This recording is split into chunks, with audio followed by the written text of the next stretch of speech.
बिस्मिल्लाहिर्रहमानिर्रहीम। अस्सलामुअलैकुम नाजरीन।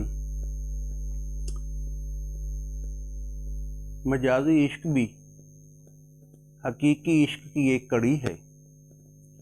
उर्दू अदब के मुख्तलिफ मराहल जिनमें मुख्तलिफ असनाफ में लिखा गया, आज से कुछ उर्दू शायरी के बारे में भी इजहार ख्याल रहेगा।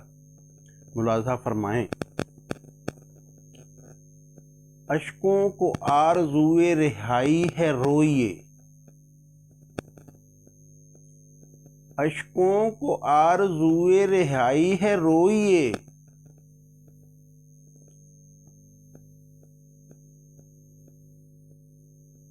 आंखों की अब इसी में भलाई है रोइए। मुलाज़ा फरमाइए, ज़रा शायर के तख़य्युल की परवाज़ को मुलाज़ा फरमाएं कि अश्कों को आरज़ूए रिहाई है रोइए, आंखों की अब इसी में भलाई है रोइए। खुश हैं तो फिर मुसाफिर दुनिया नहीं हैं आप, खुश हैं तो फिर मुसाफिर दुनिया नहीं हैं आप।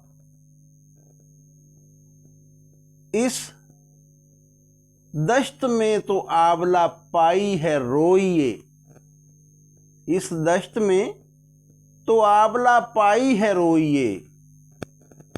हम तो असीर ज़ब्त हैं, इजाज़त नहीं हमें, हम तो असीर ज़ब्त हैं, इजाज़त नहीं हमें।